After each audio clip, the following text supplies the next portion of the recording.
Das Versli heisst Osterhas und geht so.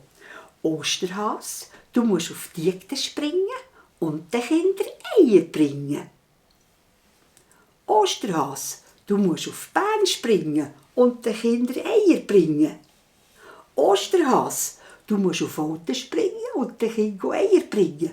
Osterhas, du musst auf Ascona springen und den Kindern Eier bringen. Osterhas, du musst auf Zürich springen und den Kindern Eier bringen. Man kann das sagen, immer mit der Ortschaft, wo man lebt.